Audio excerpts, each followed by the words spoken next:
So, shall we? You ready? Yes, let's. You don't want to light a candle and put a crucifix up or anything, no? I was thinking Sure about you're gonna sage be in all the right? house. Yeah. Yeah. Good morning, Vietnam! I love the smell of napalm in the morning. You're gonna need a bigger boat. I feel the need for speed. Roads? When we're going, we don't need roads. Snakes. Why'd it have to be snakes? I'm Spartacus! I'm Batman. I am the Father. Mary, what have you been watching? So, in news that will surprise no one, I finally tracked down the Riefenstahl documentary that I've been wanting to watch right. for quite a while. It's on Prime, and it was really, really fascinating. I think that there's clearly some cognitive dissonance going on in her behalf, because there was interviews with her as an older woman and she was like, oh, I knew nothing, I barely met them, I never knew them, cut to a clip of her at like Hitler's house having tea sort of thing.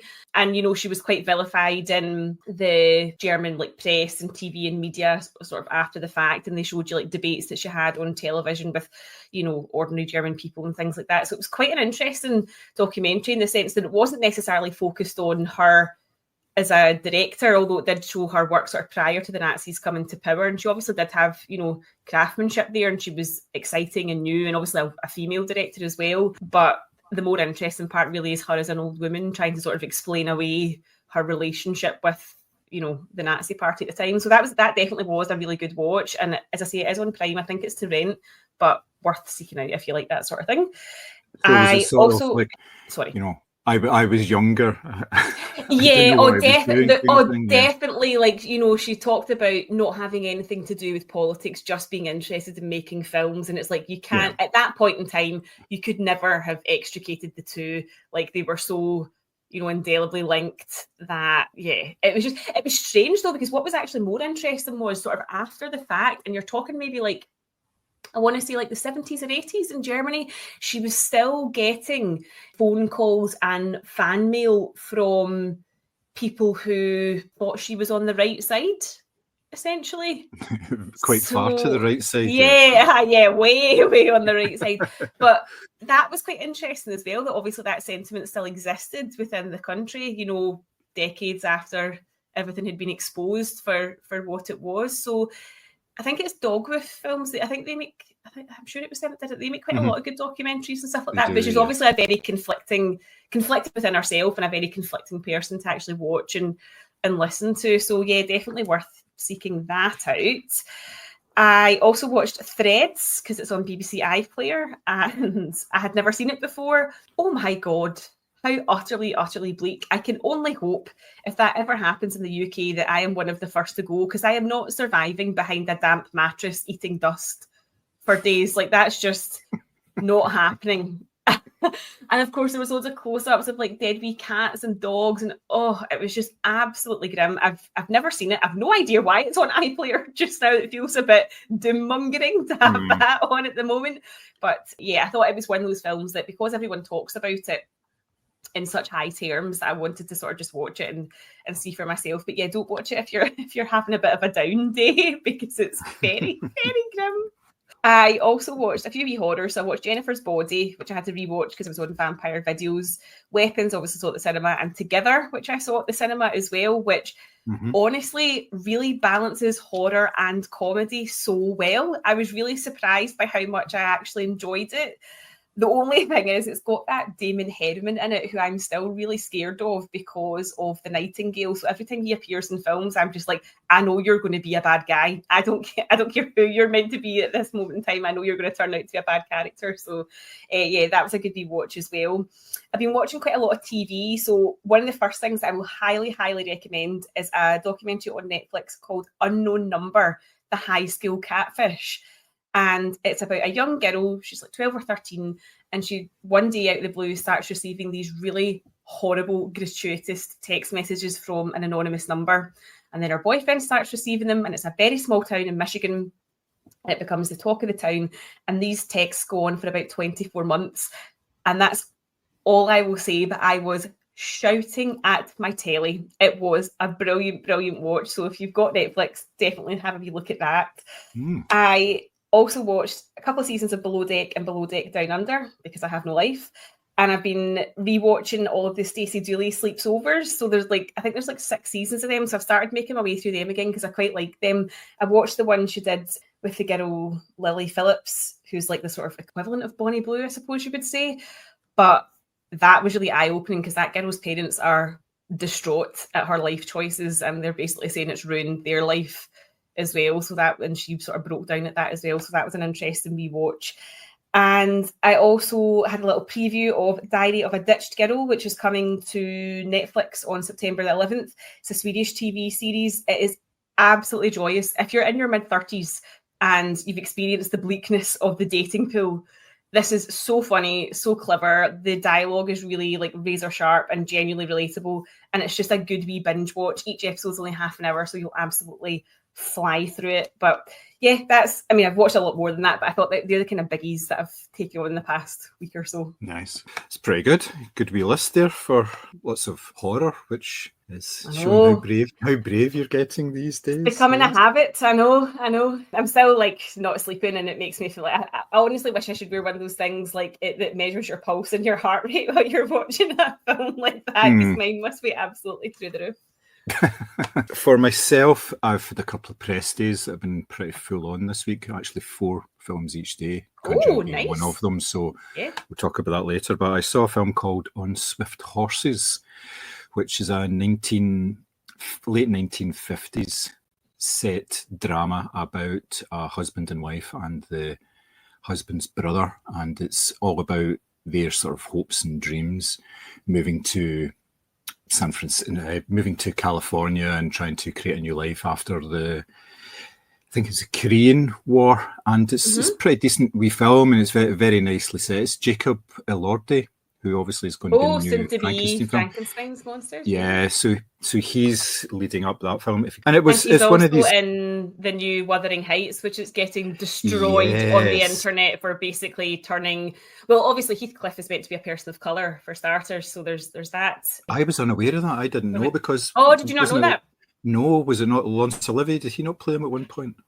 Yeah, just with a heavy dose of tan on the old face. But having said that, though, I have watched, was it Tom Hardy I saw in Wuthering Heights, actually, as well, also not a person of colour, but no, in the book, because it's a story obviously about class division, but there's also the whole racial element to it as well, and there's quite a controversy around his casting, because he is definitely not. People wanted Dev Patel, for example, to play Heathcliff. I suppose so, yeah. Well, there's still plenty of time, isn't there? Let's face it. Sure. There'll be another version of these films, and books and stuff tend to come around and around and around. They just keep doing them, which is fine. There's obviously an audience for it. So as well as Jacob Elordi, there's Daisy Edgar Jones and Will Poulter in this film. So some very nice people, and some.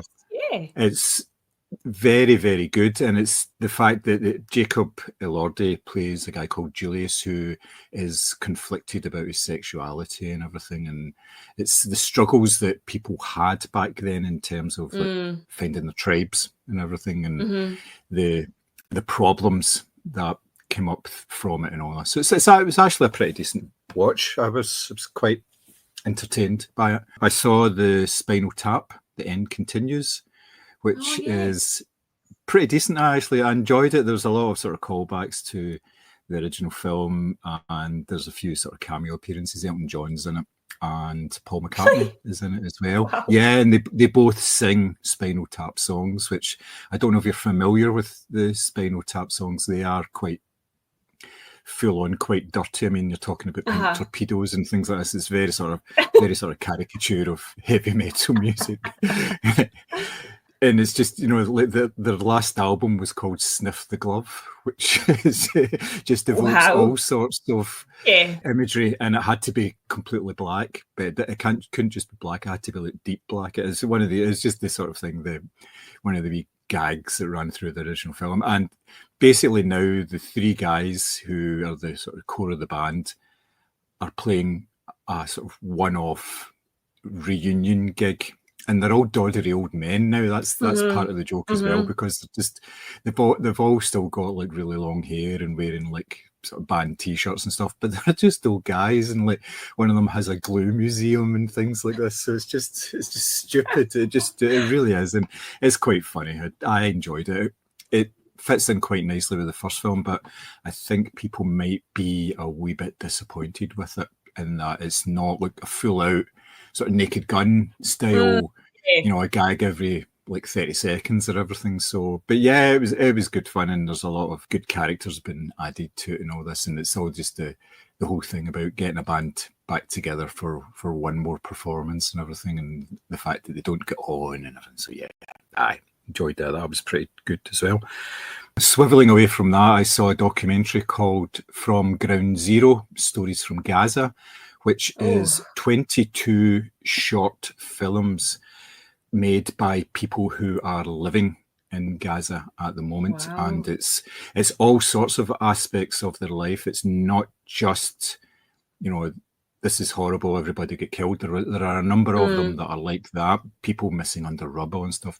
But there's also ones that are full of hope, people trying to bring communities together through music and like literature and all this sort of stuff. And it does work as a piece because they're only short things. They're only like 3-4 minutes long, so you're only getting a wee snapshot. Right, You're just getting a wee introduction to basically each of them, and it gives you a sort of full flavour. As in, this isn't all that's just happening. This is all of it. You know, there's so much happening. They could have probably told another 100 stories, and it would all be different again. So yeah, it's not an easy watch. It definitely isn't. It's quite harrowing at times, and obviously death is just around the corner everywhere you go. Just about everybody talks about, yes, when my family died, or my neighbours and everything, and there's people going back to their homes and all that they had, and places in ruins.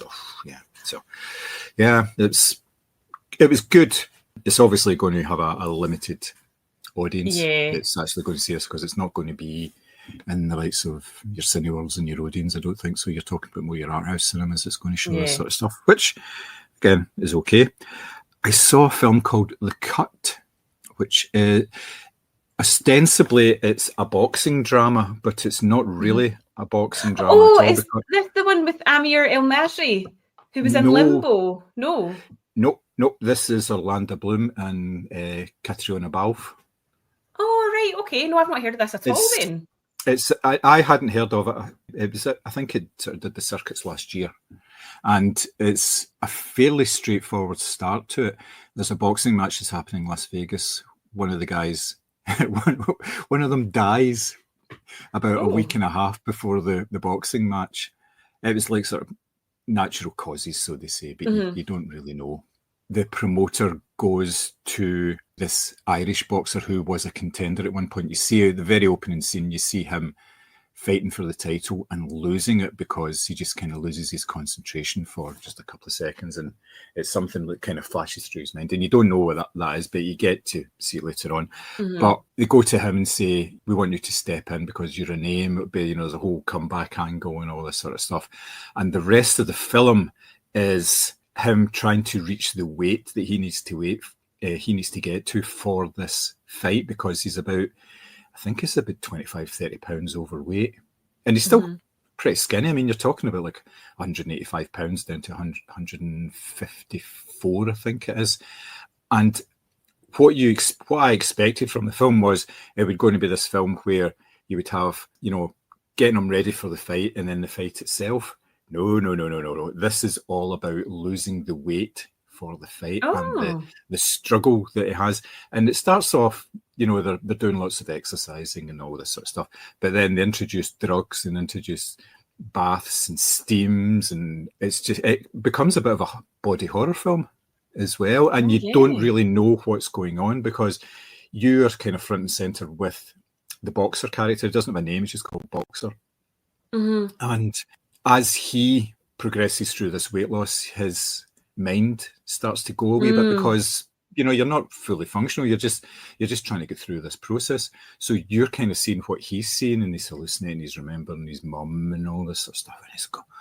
And it is a wee bit kind of like body horror-ish in a way, and it was a real surprise. That sounds interesting. It was actually pretty decent. I enjoyed it. I thought it was a very, very good performance by Orlando Bloom, because he was in that comedy a couple of months ago as well about the improv actors who, it's Sean Bean's a policeman who puts them undercover to try and like get Mhm. into a drug gang, and it's this comedy thing. It was him and Nick Mohammed, and I was really good, and Orlando Bloom was really good in it as this sort of totally very serious actor guy and all this. And here he's the boxer, and he's good in that as well. I was really kind of surprised because it's him all the time that's on screen, so that was really good. Wow. I did really enjoy it. I thought, yeah, and I, like the same as you, I hadn't seen it at all. I just didn't know Yeah, I've anything never about even it. I'd seen heard no of that at trailers or all. anything. Yeah, because there's another film called The Cut as well. It's coming out towards the end of the year, and I thought it might have been that. That was a Sydney Sweeney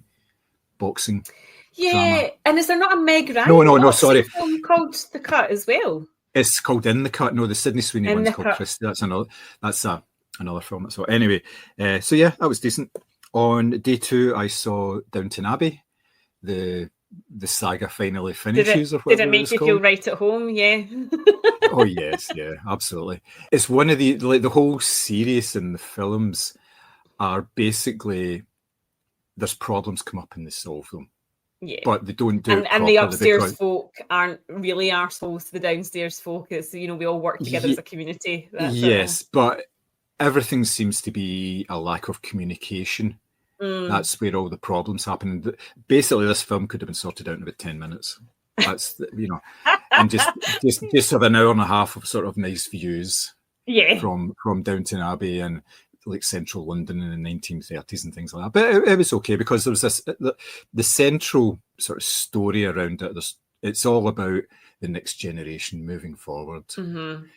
Like Downton is going to be passing from one generation to the next, but he doesn't want to let it go. He doesn't, the guy in charge doesn't want to let it go. He wants to kind of, is he ready to step back and all that? So there's all that.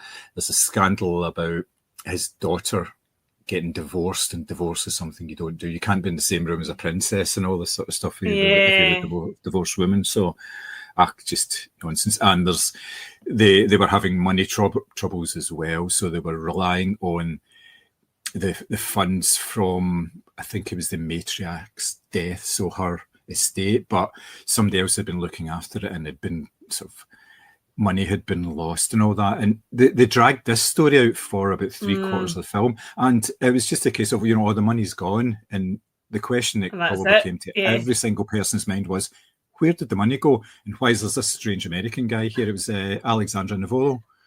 Oh, yes. Being kind of creepyish, which is kind of very good at it. But if they'd said to him, where did the money go? And then went and spoke to all their high society pals who have got links both sides of the Atlantic, then they would have found out in 10 minutes, and you're going, you didn't need to drag us out. But yeah, anyway, it is what it is.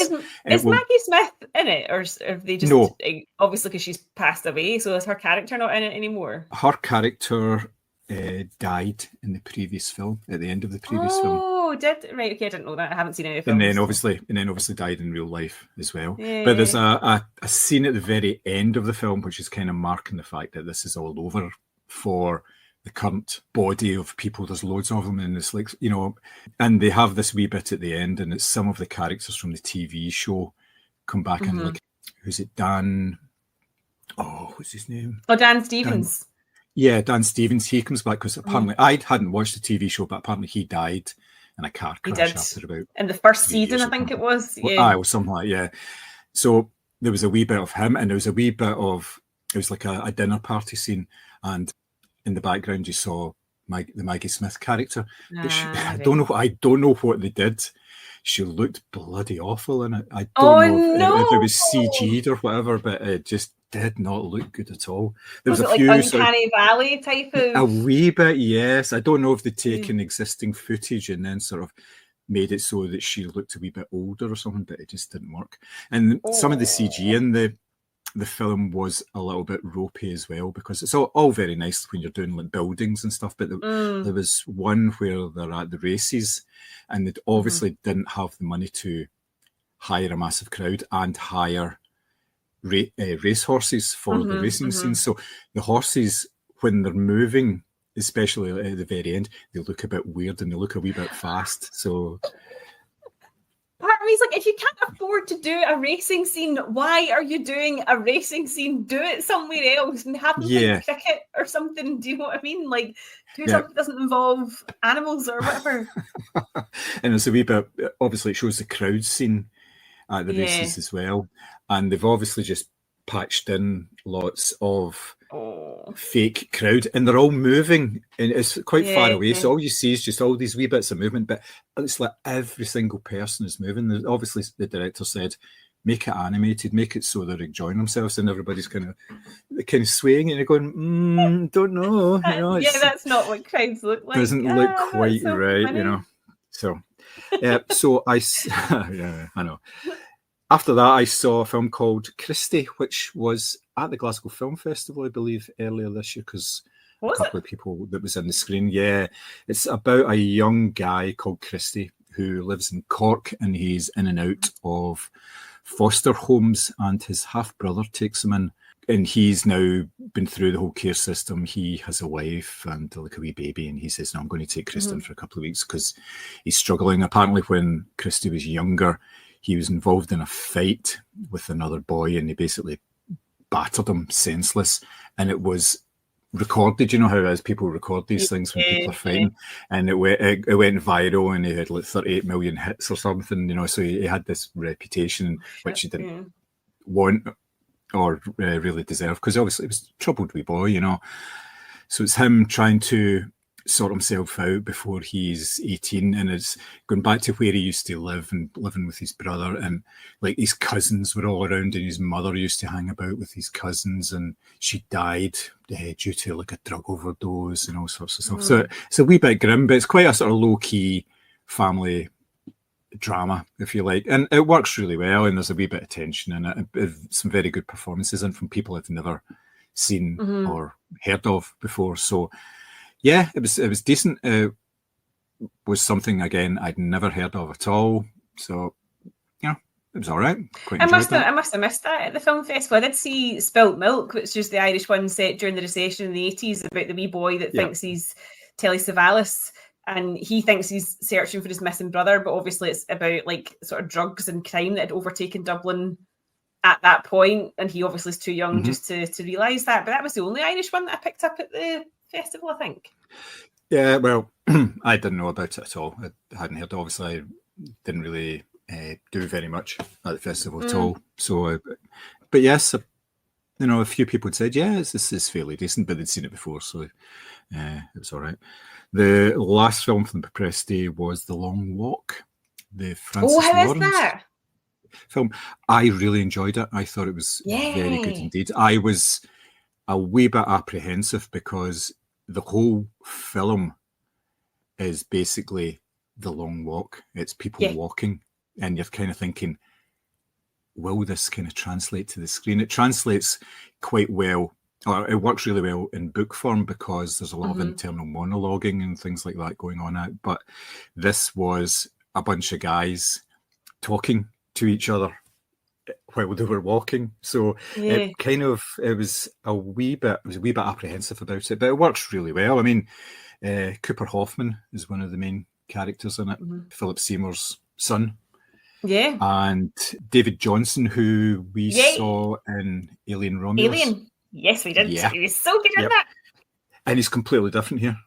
You know, spot on Southern American accent here. He's really good at what he's doing here as well, and they're the two main characters, but there's a sort of gang of four, and you've got basically the whole premise behind the film is there's been a war, some sort of a civil war, I think, in the States, and this is one of the things that's been done to try and bring people back together, a sense of community. It's like one person from each state goes into the long walk, and from there they are basically representing the States, but it's never really, they're not wearing like t-shirts that says Idaho or anything. So basically they have to walk and not stop at all, and it's winner takes all, the last person walking. And if you stop, you get a couple of warnings, but if you don't heed those warnings, you get eliminated, and eliminated means shot in the head. So and if you run away, you get shot. If you go off the road, you get shot. So yes, and the guy in charge of it's a guy called the Major, who's been there from day one. That's Mark Hamill that plays that, and he's basically shouting at them and all that. So yeah, it was really good. So it was basically all the interactions between these guys who'd never met before, and they all started forming bonds and started working with each other, even though they knew that eventually they would be getting to the stage where they'd be competing against each other. And there's some sort of psychological stuff going on, like some guys realise that there are weaker ones amongst them, so they start picking on them and saying things about them in order to get them to react. And in reacting, what happens is they do something silly and basically get themselves in trouble. And I never thought that I would be so tense by seeing a sign that says hill ahead, because they were just walking and it's like the middle of the night and it's raining, and then suddenly there's this big incline and they're going, oh shit, because like at that point they're all quite tired and they've been going for 2 days and all that. And even just the logistics of, what do you do bodily function wise if you're walking, if you've only got like 30 seconds, that kind of thing. So, and it's all about putting the body through extremes and all this, and sort of pushing past the point where it hurts and just accepting the pain and all that. I should put that on a t-shirt. Accept the pain. It's you growing or something. You could be a motivational speaker, like one of those crazy Americans that do like scam conferences. That could be your sort of like tagline or whatever. You preach to them. For the last two films I'm going to mention, it's all to do with leaders of the free world. The first one was Heads of State, which is John Cena and Idris Elba as the US President and the UK Prime Minister, who get in a situation where terrorists are trying to kill them and they're basically out on their own in the middle of I was going to say, I feel Eastern like Europe. that's two heads of state that could absolutely handle themselves if anything. Yes. It's a comedy action film, and it's contrived in such a way that the two of them are there on their own. So it does work, and there's quite a good chemistry between them as well. And it's quite enjoyable. That's on Prime, that one. It's been on there for maybe about a month and a half. And it's okay. If you're looking for something that's quite light, then yeah, watch that. There's quite a high death count, obviously, because all the people around them and everything tend to, obviously, because they have to contrive a way to get rid of all their retinue, their bodyguards and everything. So they all have to kind of be gone as well. Right. So yes, that's quite good. And obviously there's all sorts of political machinations as well, because how did people get access to the president and the prime minister? And they actually address the fact that they're called heads of state, but the UK prime minister isn't the head of state because that's the king. And they do actually say that at one point. They point that out, which is quite good as well. And John Cena, his American president, is this former actor. He's an action star, sort of an Arnie type action star as well. And he's only been in the job for 6 months, but he's surprisingly good at it, and he's got a sort of a nice human touch to him and everything as well. But it was a pretty decent film.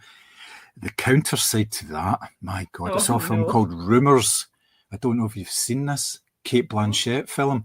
It's about the G7 leaders meeting in Germany for a meeting, and they're drafting up this statement about the latest crisis. They didn't mention what the crisis is, and they're at this massive big estate in sort of countryside in Germany, and then all of the staff and people all disappear, and they don't know what's going on. And they'd been there for a couple of days, and they'd been in and around, and they were touring the sort of estate, and there was archaeologists there, and they'd found these bodies that had been there for 1,000 years and sort of preserved in the mud, if you like, and you kind of see these, but then it looks as if these things have come back to life, and there's nobody else around. It's like everybody else is away, and they are wandering about in the woods, and stuff happens to them, and it's just like it was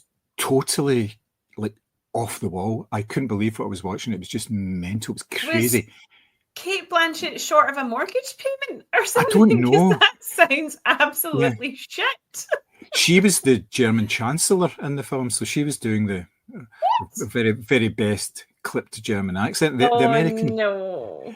you know, it was just very, very strange. Really, really strange film. I couldn't kind of get into it all. And at the end of it, I just kind of looked at Leslie. We were just looking for something to watch. So it's Yeah. on Sky Cinema, Right. the on-demand service in Sky Cinema. So I'm assuming it's through that you can get it now as well, you Yeah. know, the cinema package and that.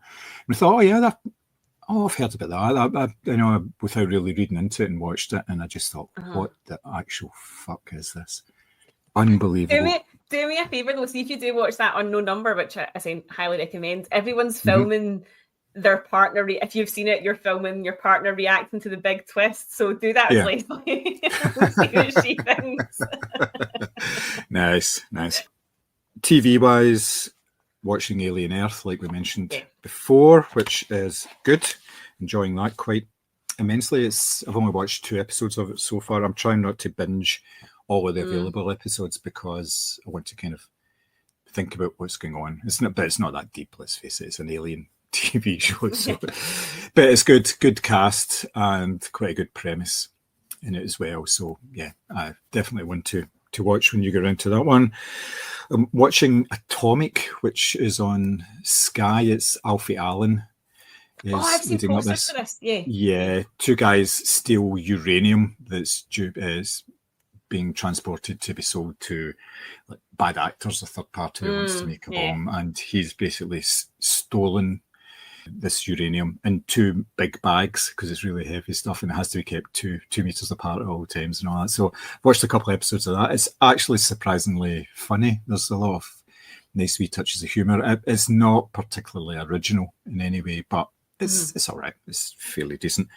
And I've been continuing to watch the Black Mirror episodes as well. I think I'm around about season 3, season 4 on that. So it's into the start of the Netflix era. I really enjoyed all the early ones when I watched them. They were very good. But yes, I did enjoy that as well. I'm also doing a rewatch of Andor because Leslie wanted to watch it. So somebody had recommended it and she says, what's this program?